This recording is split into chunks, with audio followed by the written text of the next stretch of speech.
Hello. Thank you for being here and giving us an opportunity to explain our project regarding the groundwater of Region Jilin. My name is Young-woo, student from KAIST, South Korea, and I'm teamed up with my colleague Daniel Lee and Juan Lee, also from KAIST. So our task was finding a sustainable and general solution to protect the groundwater of Region Jilin. So we start to plan finding a solution that is compatible to contaminants that we do know, contaminants that we do not know, and materials that can possibly harm the condition of groundwater of the new Region Jilin in the future. So we asked ourselves a question: is that possible? We had a long debate, exhausting discussion, and then we came down to a conclusion. Maybe we cannot, let me rephrase it, we cannot do it at once. We need time, and that's why we need the blue beads. So what are the blue beads? The blue beads are basically, well, quite straightforward, it's a bead, but with two special layers. In the inside, there is a biodegradable super absorbent polymers which can soak up to 100 times of its volume of water. And in the outside, there is a pH sensitive coating. Well, we can manipulate the targeting pH through the process. In a simpler term, basically, we're using the material inside the diaper in a capsule pill in the shape of a bead. So we're using actually the materials around us, just in a new combination. So once these beads are spread all over the farmland, they're just going to sit there until certain pH change occurs due to the contaminants. Once the pH change occurs, the cover, the coating will melt, exposing the polymers inside, so that those polymers can soak up the water with contaminants, so that it can expand the size, so that we can see it actually absorb the water. And once they expand it, we can collect them, so that we can stop the contaminants before they go into the groundwater and cause some catastrophic consequences. So that's why we can buy some time, and you might have some questions. So where's the remediation process? Well, clearly there is no remediation process which is universal. However, we can give some time for the researchers so that they can come up with an appropriate remediation process for each and every contaminants that we find with the blue beads.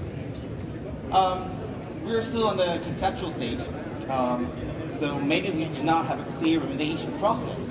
However, imagine a bead that is using cheap, accessible, and recyclable material, and it can actually preserve our future for us. If you can imagine that, well, at least Team Blue Beads found the potential in it, and hope you can see the future with the blue beads. Thank you for listening.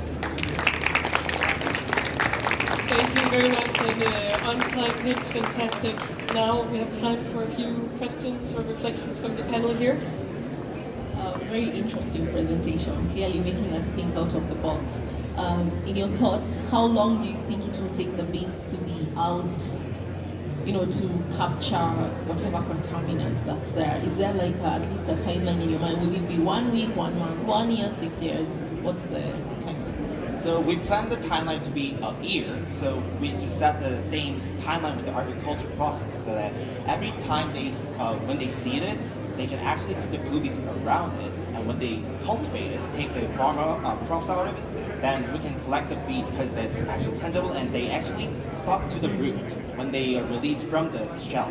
So when they pull out the crops out of it, you can actually collect all the polymers with it. So we just plan to make it as a year-long bead.